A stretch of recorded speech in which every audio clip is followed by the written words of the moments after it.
Welcome to Vanathi's kitchen. வாங்க இன்னைக்கு முள்ளங்கி கீரை தேங்காய் பொடி போட்ட ஒரு முள்ளங்கி கீரை பொரியல் பண்ணி காட்டுறேன். பொடியை ரெடி பண்ணிக்கலாம். ஒரே ஒரு ஸ்பூன் எண்ணெய் விடுறேன்.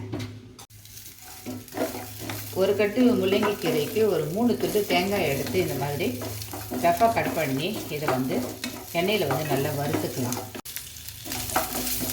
இதை மட்டும் லேசாக வறுத்துக்கலாம். வறுத்துட்டு இது கூட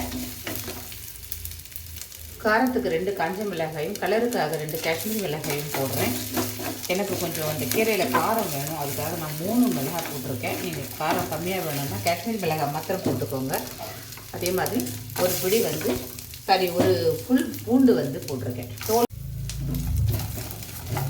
பூண்டு ரொம்ப வறுபட வேண்டாம். ரொம்ப வறுபட்டுருச்சுன்னா அதோட வாசனை வேறு மாதிரி வேணும். இந்த தேங்காயை காட்டிலும் அந்த பூண்டோட காட்டு அதிகமாக. இதை ஆற வச்சு அரைச்சிட்டு வந்துடுறேன். அதுக்குள்ளே கீரையை தாளிச்சிடுவோம். அதே வானலில் மறுபடியும் ஒரு ஸ்பூன் எண்ணெய் விட்டுக்கிறேன். காரம் இதில் போட்டதுனால இதில் எதுவும் காரம் போட போகிறதில்ல. கடுகு மாத்திரம் போட்டு தாளிச்சிடும். கடுகு வெங்காயம் மாத்திரம் போட்டு தாளிச்சிக்கலாம். 1 ஸ்பூன் கடுகு போடுறேன். ஒரு சின்ன சைஸ் வெங்காயத்தை கட் பண்ணி போட்டிருக்கேன்.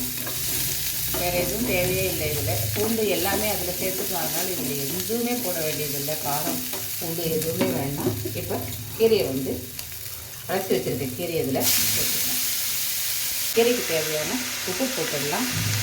இது அப்படியே கொஞ்சம் நேரம் மூடி வச்சோம்னா இதில் இருக்கிற அந்த ஈரத்துலேயே இது வெந்து போயிடும். கீரை வெந்துருச்சா பார்க்கலாம். அதில் கீரையில் இருந்த தண்ணியே தான் நாம் எதுவும் தண்ணியே இதில் விடலை பாருங்கள்.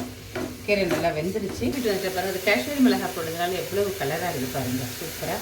இப்போ இதை இதில் சேர்த்துக்கலாம். செம்ம சூப்பராக. இது அப்படியே ரைஸோடு போட்டு சாப்பிட்டீங்கன்னா சூப்பராக இருக்கும். இதில் கொஞ்சம் போல் இப்படி தண்ணி ஒரு ஸ்பூன் அவ்வளோதான். ஏன்னா அந்த தேங்காய் அரைச்சிடுங்க அப்படியே மொத்தமாக நின்றுடுச்ச ஈரமாக இருக்கிறதுனால.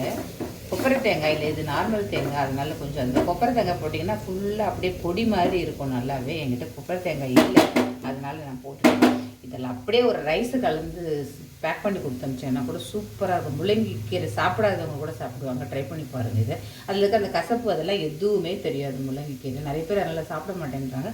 நீங்கள் ட்ரை பண்ணி பாருங்கள். சூப்பரான தேங்காய் பொடி முள்ளங்கி கீரை பொரியல் ரெடி ஆகிடுச்சு. ட்ரை பண்ணி பாருங்கள். பிடிச்சி நான் லைக் பண்ணுங்கள், ஷேர் பண்ணுங்கள், சப்ஸ்கிரைப் பண்ணுங்கள். உங்களோட வேல்யூபிள் கமெண்ட்ஸை கொடுங்க. நன்றி, வணக்கம்.